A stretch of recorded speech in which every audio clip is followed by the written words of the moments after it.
ಸರಸ ಜಾಂಬತಿ ಪಗಳ ಕೇಳುವ ನನಗೆ ಮೊಮ್ಮಗಳು ಕೊರತೆಯಂದಿರಲೆಂದು ಸೈಲಿಗೆ ಸುರರು ದಿವಮರಿ ಮತ್ತೆ ಯತ್ನಿಸು ಕುರವರನ್ನು ನೀ ನಮಗೆ ವಚನವ ಮೇಲೆ ಶಿಕ್ಷಿಸುವುದು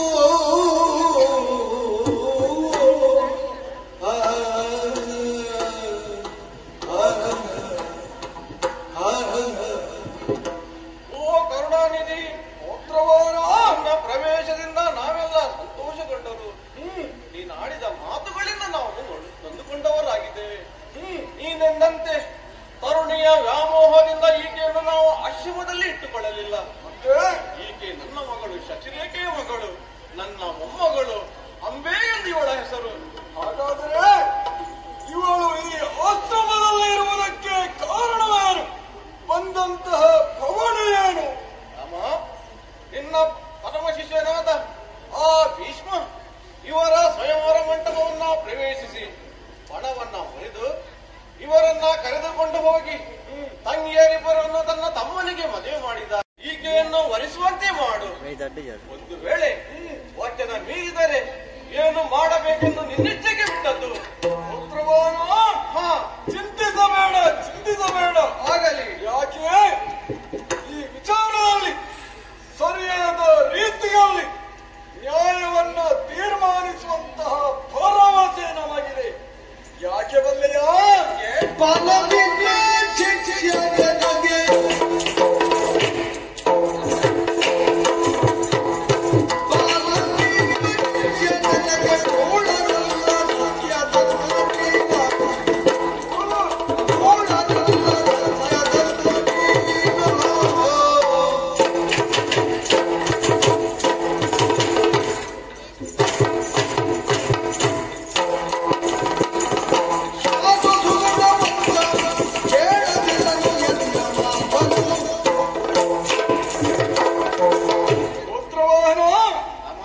ನೀವೆಂದಂತೆ ಈ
ಉಳಿಸುವುದಕ್ಕೆ ಈ ಭೀಷ್ಮನ ಜೀವನದಲ್ಲಿ ಸಾಧ್ಯವೇ? ಹಾಗಾದರೆ ಗುರುಗಳು ಹೇಳಿ ಕಳಿಸಿದಂತ ಎರಡನೇ ಮಾರ್ಗ ಧನುರ್ಧಾರಿಯಾಗಿ ಯುದ್ಧಕ್ಕೆ ಸಿದ್ಧನಾಗಿ ಬರಲಿ. ಇದು ನನಗೆ ಸಾಧುವುದು ಸಂತಸವು. ಆದರೆ ಬಂದದ್ದು ಯಾರು? ನನ್ನ ಗುರುಗಳು. ನನ್ನನ್ನ ತಿದ್ದಿ ತೀಡಿ ಲೋಕಮುಖಕ್ಕೆ ಇವ ನೆಟ್ಟು ಎಂದು ತೋರಿಸಿಕೊಟ್ಟಂತಹ ಗುರುಗಳವರೇ. ಗುರುಗಳನ್ನು ಕಾಣಲು ಹೋಗುವಾಗ ಬ್ರಾಹ್ಮಣರನ್ನು ಮುಂದಿಟ್ಟುಕೊಂಡು ಮಧು ಬರ್ಕಾದಿಗಳನ್ನು ಹಿಡಿದುಕೊಂಡು ಕಾಲ್ನಡಿಗೆಯಲ್ಲಿ ಗುರುಧರ್ಮ ಪ್ರವೇಶ ಮಾಡುತ್ತೇನೆ.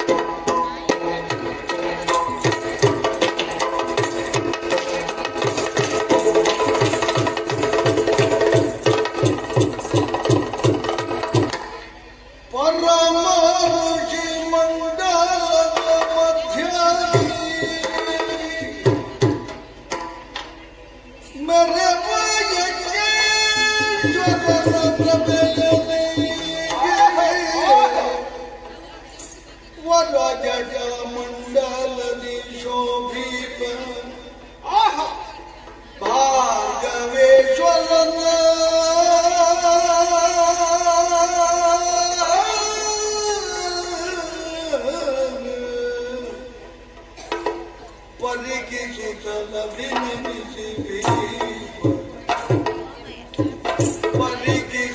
ಪರಿಗಿಸುತ್ತಲಭಿನಮಿಸಿ ಚರಣ ಪ್ರಚಾರಣವಾಗಯುತ ಶಿರದಿ ತೀರ್ಥಪದರಿಸಿ ಮಧುಪರ್ಕಾದಿಗಳನ್ನಿತ್ತು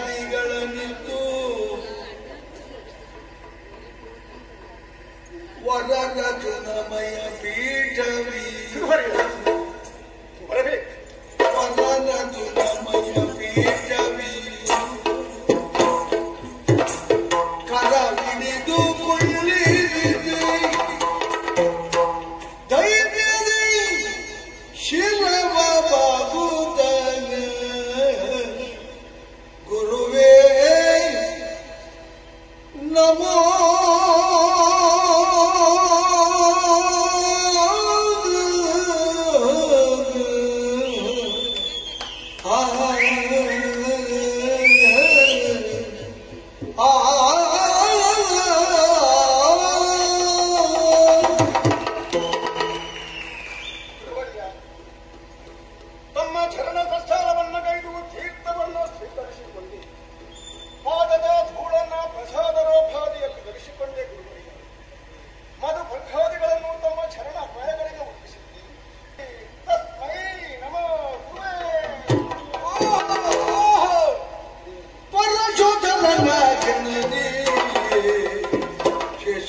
ಪರಮ ಭಕ್ತಿಗೆ ಮೆಚ್ಚಿ ತರೆಯೊಳಗೆ ಎಡೆಯುಗೆ ನಿನಗೆ ಧರೆಯೊಳಗೆ ಎಡೆಯುಗೆ ಎನ್ನುವುದರಾಗ ಕೇಳಿದನೆಂದು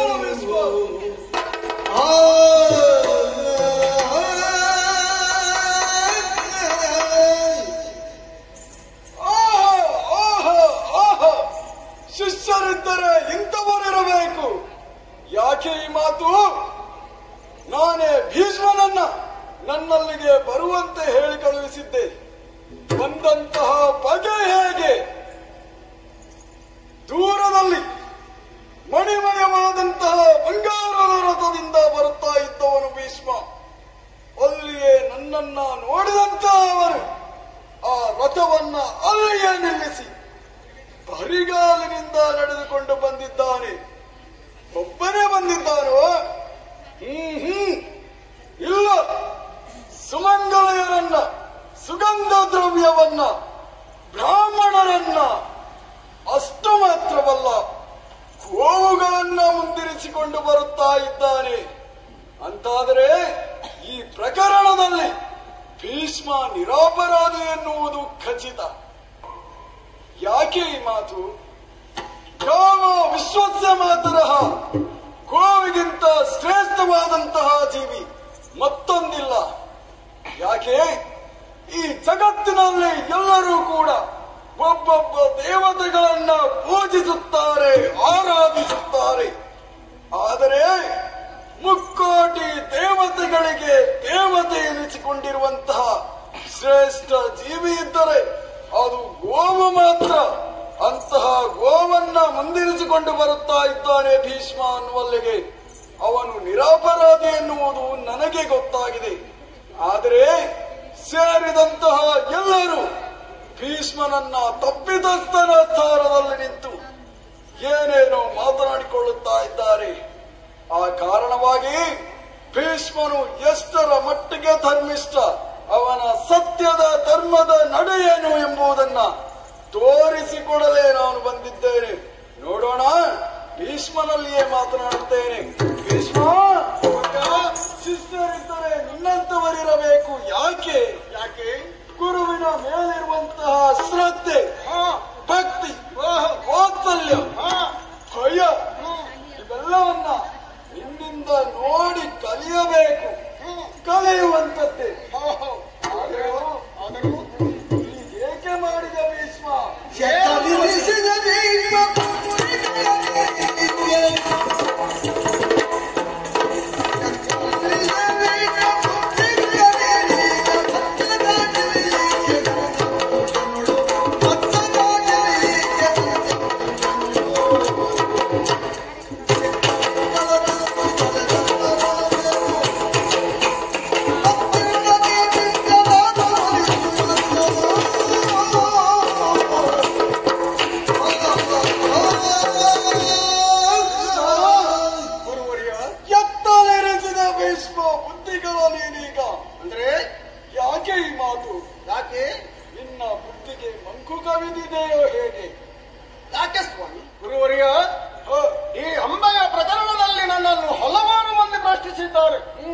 ಯಾರಿಗೂ ಉತ್ತರ ಕೊಡುವ ಪ್ರಶ್ನೆಯನ್ನು ನಾನು ಮಾಡಲಿಲ್ಲ. ಯಾಕೆ? ಪ್ರಶ್ನಿಸುವ ಅಗತ್ಯವಿದ್ದವರವರಲ್ಲ ಎಂದು. ಆದರೆ ಈಗ ಕೇಳುತ್ತಿರುವುದು ಯಾರು? ನಿನ್ನ ಗುರು ಭಾರ್ಗವರಾಮ. ಗುರುಗಳಾದಂತಹ ಭಾರ್ಗವರಾಮರು ನಿಮ್ಮಿಂದ ಈ ನನ್ನ ಈ ಸತ್ಯಗಾಜನ ಆಗುತ್ತದೆ. ಅಲಿಸಬೇಕು ಗುರುವರಿಗೆ. ಹೇಳು ಭೀಷ್ಮ.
ಗುರುವರಿಯ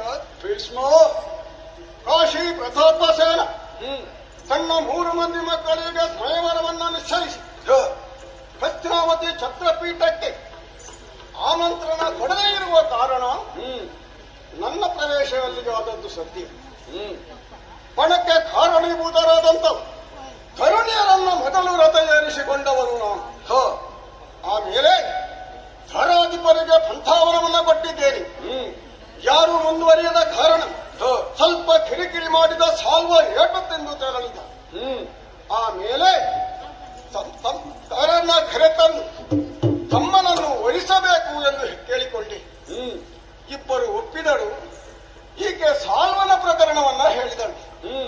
ಸದ್ಯಕ್ಕಾದರೂ ಈಕೆ ಸಾಲ್ವನನ್ನು ಮೆಚ್ಚಿದಂತ ವಿಚಾರ ನನಗೆ ತಿಳಿದಿದ್ದೇ ಹೌದು ಅಂತಾದರೆ ಅಂಬೆಯನ್ನು ಕಳತರುವಂತ ತಪ್ಪು ಕೆಲಸವನ್ನು ನಾನು ಮಾಡುತ್ತಿಲ್ಲ. ಅವಳ ಪ್ರೇಮ ಪ್ರಕರಣವನ್ನ ಹೇಳಿದಾಗ ಯೋಗ್ಯ ರೀತಿಯಲ್ಲಿಯೇ ಕಳುಹಿಸಿಕೊಟ್ಟಿದ್ದೇನೆ ಗುರುವರಿಗೆ. ಸಾಲ್ವನಿಂದಲೂ ತಿರಸ್ಕರಿಸಲಾದ ಮೇಲೆ ನೀನು ನನ್ನ ತಮ್ಮನಿಗೂ ಬೇಡ ಎಂದು ತಿರಸ್ಕರಿಸಿದೆ. ಒಟ್ಟಿನಲ್ಲಿ ಕತೆ ಇಷ್ಟು.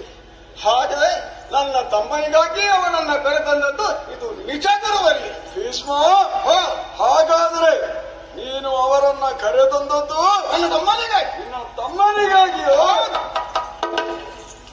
ತಮ್ಮನಿಗಾದರೂ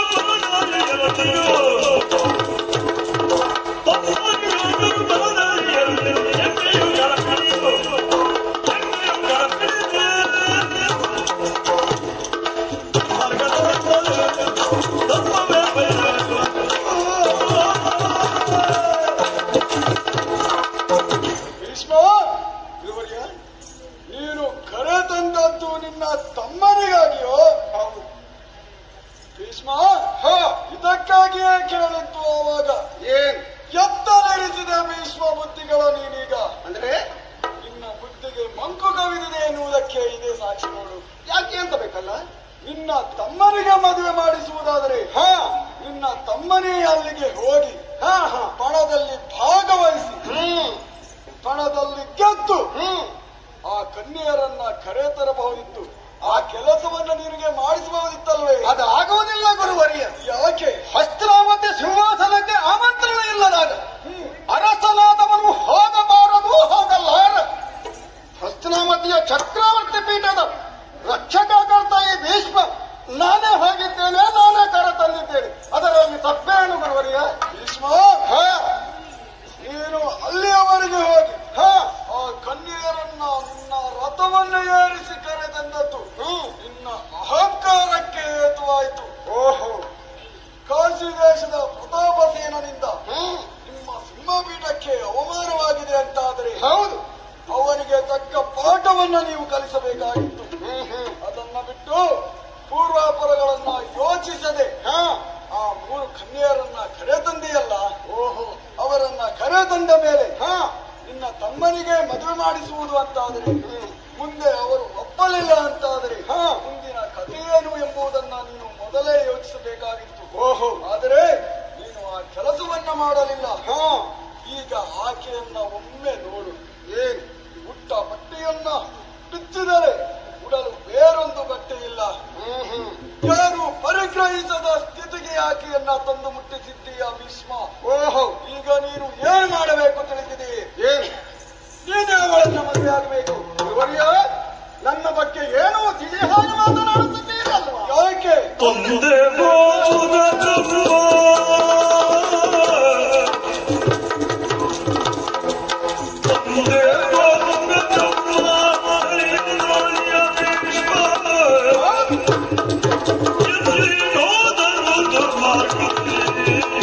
ಹೌದು ಗುರುವರಿಯ.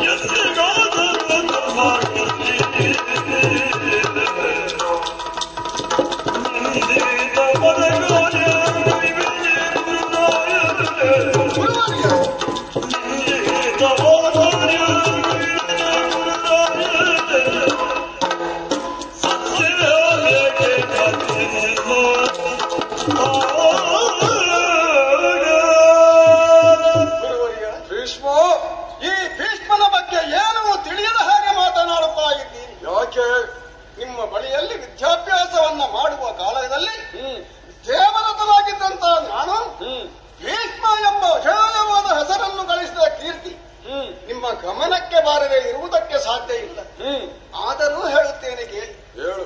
ತಂದೆಯಾದಂತಹ ಶಂತನು ಚಕ್ರವರ್ತಿಗಳು ದಾಸರಾಜ ಮಗಳಾದ ಸತ್ಯವತಿಯನ್ನ ಬಯಸಿದಾಗ ಕಂದರ ಒಳ್ಳೆಯ ಅಂದನಂತೆ ತಂದೆಯ ಚಿಂತೆಯನ್ನ ಕಂಡು ನೇರವಾಗಿ ದಾಸರಾಜನಲ್ಲಿಗೆ ತೆರಳಿ ಅವನ ಬೇಕು ಬೇಡವಗಳಿಗೆ ಬಂಧಿಸಿ ಅಲ್ಲಿ ಶಪಥವನ್ನ ಮಾಡಿದ್ದೇನೆ ಗುರುವರಿಯ. ಮರಣ ಪರ್ಯಂತರ ಪಟ್ಟ ಏರುವುದಿಲ್ಲ, ಮದುವೆಯೇ ಆಗುವುದಿಲ್ಲ, ಪ್ರಪಂಚದ ನಾರಿಗಳೆಲ್ಲ ನನ್ನ ತಾಯಿಗೆ ಸಮಾನ ಎಂದು. ಆ ಕಾಲ ದೇವತೆಗಳು ಕೊಟ್ಟಂತಹ ಹೆಸರು ಭೀಷ್ಮ ಭೀಷ್ಮ ಎಂದು.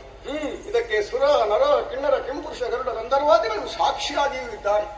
ಹಾಗಾಗಿ ನಿಮ್ಮ ಶಿಕ್ಷಣದಂತ ಈ ಭೀಷ್ಮ ಮಾಡಿದ ಶಪಥವನ್ನ ಮುರಿದು ಕೇವಲ ಕಾಮಭಿಕ್ಷೆಗಾಗಿ ತೆರಳುವವನೇ ಹೇಳಿ ತಂದೆಗಾಗಿ ಮಾಡಿದಂತಹ ಪ್ರತಿಜ್ಞೆ ಅದು ಸಂಘವಾಗಿಯೇ ಇದೆ. ಆ ಬಗ್ಗೆ ನಮಗೆ ಸಂದೇಹವೇ ಬೇಡ. ಬಿಡಲಾದ ಶಪಥವನ್ನು ಭೀಷ್ಮ, ನಿನಗೆ ತಂದೆಗೆ ಮಾಡಿದಂತ ಪ್ರತಿಜ್ಞೆಯನ್ನ ಮೀರಲು ಆಗುವುದಿಲ್ಲ. ಸಾಧ್ಯವೇ ಇಲ್ಲ, ಸಾಧ್ಯವೇ ಇಲ್ಲ. ಆದರೆ ಈಗ ನಿನಗೆ ಹೇಳುತ್ತಿರುವವರು ಯಾರು? ನನ್ನ ಗುರುಗಳು. ಗುರುವಾಕ್ಯಲಂಘನದ ದೋಷವೇ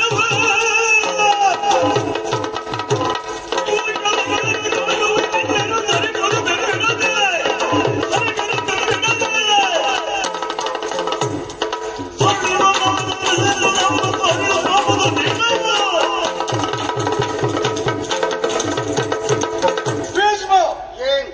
ತಂದೆಗಾಗಿ ಮಾಡಿದಂತ ಶಪಥವನ್ನ ಮೀರಲಾರೆ ಎನ್ನುವಂತ ಮಾತನ್ನು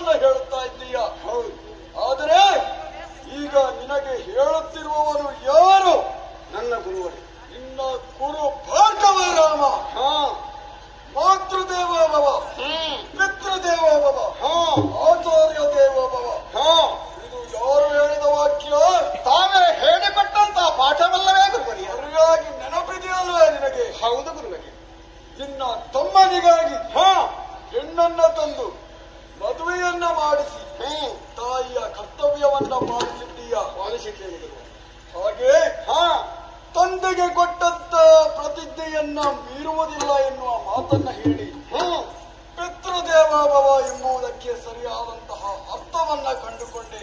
ಹೌದು. ಆದರೆ ಈಗ ನಿನಗೆ ಹೇಳುತ್ತಿರುವವನು ಯಾರು? ನಿನ್ನ ಗುರು ಭಾರ್ಗವ ರಾಮ. ಈಗ ನನ್ನ ಮಾತನ್ನೇ ಮೀರುತ್ತೀಯ ಅಂತಾದರೆ ಇದು ನಿನ್ನನ್ನು ಎಂದಿಗೂ ಬಿಡಲಾರದು.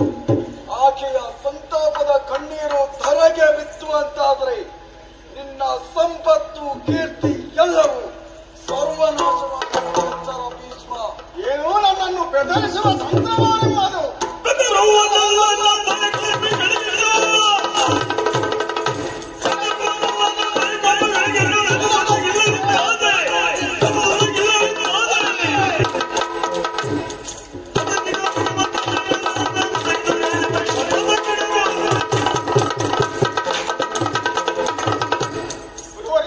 ಭೀಷ್ಮ, ಏನು ನನ್ನನ್ನು ಬೆದರಿಸುವ ತಂತ್ರವೋ ನಿಮ್ಮದು? ಹೊಳೆದ ಕ್ರಮ ಮೋದ ಮದ ಮತ್ಸರ ಸತ್ಯವೆಂಬ ಷಟ್ವೈರ್ಯಾನ ಮೆತ್ತೆ ನಿಂತು ಸುರ ನರ ಕಿನ್ನರ ಕೆಂಪುರುಷ ಗರುಡ ಗಂಧರ್ವಾದಿಗಳು ಬೆಚ್ಚಿ ಬೆರೆದಾಗುವಂತೆ ಮಾಡಿದ ನನ್ನ ಶಪಥವನ್ನ ಎಂದಿಗೂ ಮೀರಲಾರೆ. ಕೇವಲ ಹೆಣ್ಣೊಬ್ಬಳ ಕಾಮತಂತ್ರಕ್ಕೆ ಬಲಿಬಿದ್ದು ಪ್ರಪಂಚದ ಜನರ ನಿಂದನೆಗೆ ಒಳಗಾಗುವನು ನಿಮ್ಮ ಶಿಕ್ಷೆ ಈ ಭೀಷ್ಮನಲ್ಲ. ಇದರಿಂದ ನನಗೆ ಯಾವ ಕಷ್ಟವೇ ಬರಲಿ ಅದನ್ನು ಅನುಭವಿಸುತ್ತೇನೆ ಗುರುವರ್ಯ. ಭೀಷ್ಮ, ಈ ಮೊದಲೇ ನಿನಗೆ 2 ಮಾರ್ಗವನ್ನ ಸೂಚಿಸಿದ್ದೆ. ಒಂದೇ ಅಂಬೆಯನ್ನ ಮದುವೆಯಾಗಲು ಬಾಸಿಂಗಧಾರಿಯಾಗಿ ಬರಬೇಕು. ಹೌದು. ಇಲ್ಲ ಅಂತಾದ್ರೆ ಎರಡನೆಯ ಮಾರ್ಗ.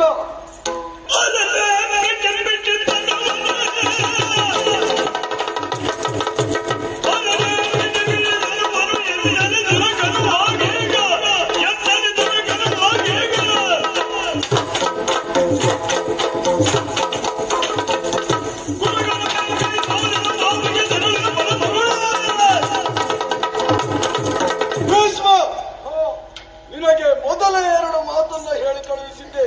ಏನು? ಒಂದೇ ಅಂಬೆಯನ್ನ ಮದುವೆಯಾಗುವುದಕ್ಕಾಗಿ ಭಾಸಿಂಗವನ್ನ ಕಟ್ಟಿಕೊಂಡು ಬರಬೇಕು.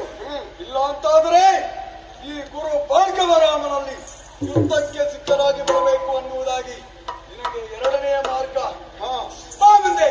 ಗುರುವರ್ಯ, ನಾನು ಯೋಚಿಸುತ್ತೆ ಗುರುಗಳು ನನಗೆ 2ನೇ ಮಾರ್ಗವನ್ನೇ ಸೂಚಿಸಿ ಹೇಳಿ ಕಳುಹಿಸುವುದು ಎಂದು.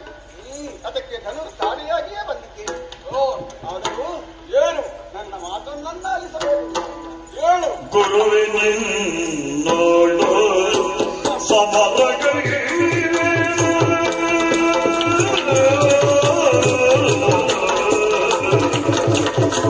ಗುರುವೇ, ಗುರುವಿನಿನ್ನೋಳು ಸಮರಗಳಿಗೆ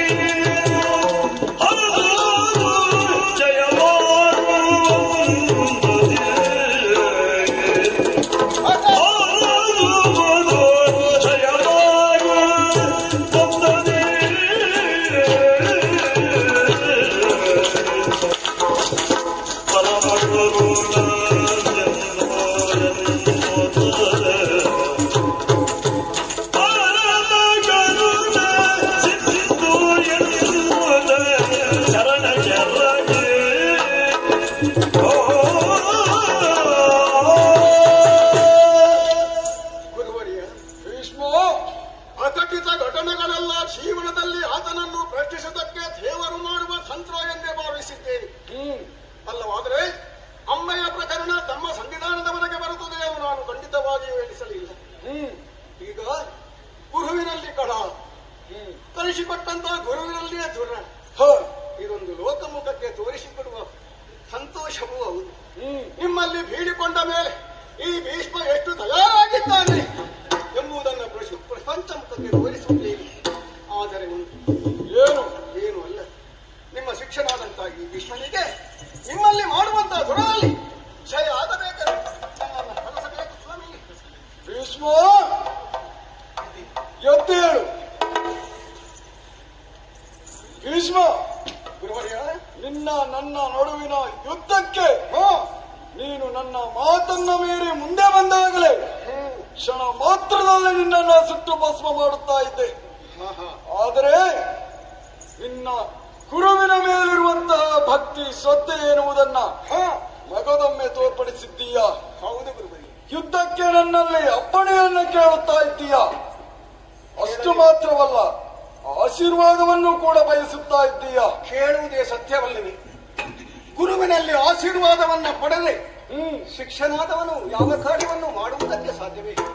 ಆದರೆ ನಿನಗೆ ಜಯವಾಗಲಿ ಎನ್ನುವಂತಹ ಆಶೀರ್ವಾದವನ್ನ ನಾನು ಮಾಡಲಾರೆ. ಯಾಕೆ? ಅದರ ಬದಲಾಗಿ ನೀನು ಉಳಿಸಿಕೊಂಡು ಬಂದಂತಹ, ನೀನು ರಕ್ಷಿಸಿದಂತಹ ಧರ್ಮವೇ ನಿನಗೆ ಜಯವನ್ನ ತಂದೀಯಲಿ ಎಂದು ಬೇಕಾದರೆ ಹೇಳುತ್ತೇನೆ. ಆಗಲಿ ಗುರುವರ್ಯ, ಅದು ಆಗಲಿ. ಭೀಷ್ಮ, ಗುರುವರ್ಯ, ನಾನು ಹಸ್ತಿನಾವತಿಯಲ್ಲಿ ಬರುವಾಗಲಿ ರಥ ಸಾರಥಿ ಧನುರ್ಬಾಣವನ್ನ ಹಿಡಿದುಕೊಂಡೇ ಬಂದವನು. ನೀವು ನೆಲದ ಮೇಲೆ ನಿಲ್ಲಬೇಕಾಗುತ್ತದೆ. ಸರಿ ಸರ್, ಹಸ್ತಿನಾವತಿಯಲ್ಲಿ ರಥ ಸಾರಥಿ ಆಯುಧವನ್ನ ಭೀಷ್ಮ, ನಿನ್ನ ಲೌಕಿಕವಾದಂತಹ ಯಾವುದೇ ಪರಿಕರಗಳ ಅಗತ್ಯ ನನಗಿಲ್ಲ. ಇಲ್ಲ.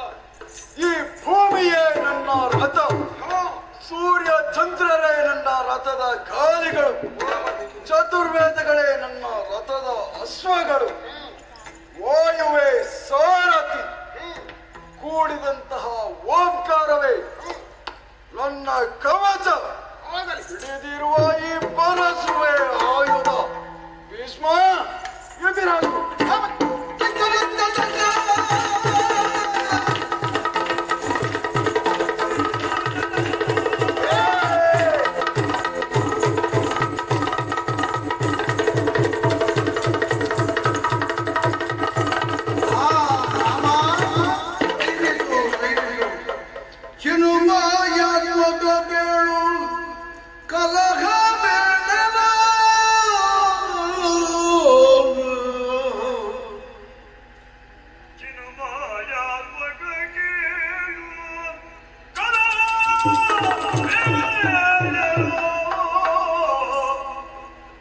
ನಿನಗೆ ಸೋಲುವವನಲ್ಲ ನೀಗ, ಈ ಭೀಷ್ಮ ನಿನಗೆ ಸೋಲುವವನಲ್ಲ ನೀಗ.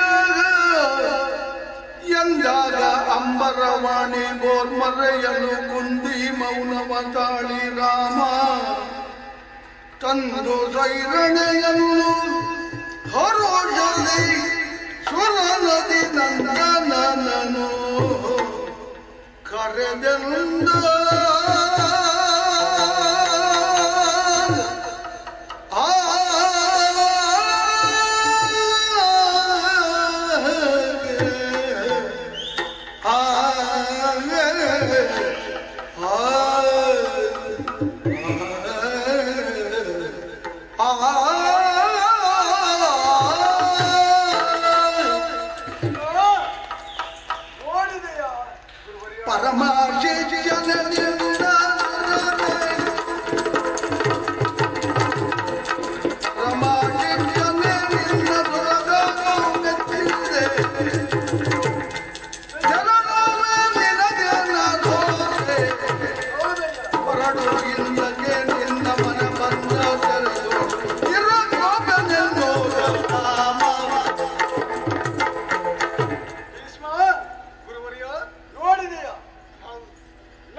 ಸತ್ಯದ ಧರ್ಮದ ನಡೆಯೇನು, ನೀನು ಧರ್ಮಿಷ್ಠ ಎನ್ನುವುದನ್ನ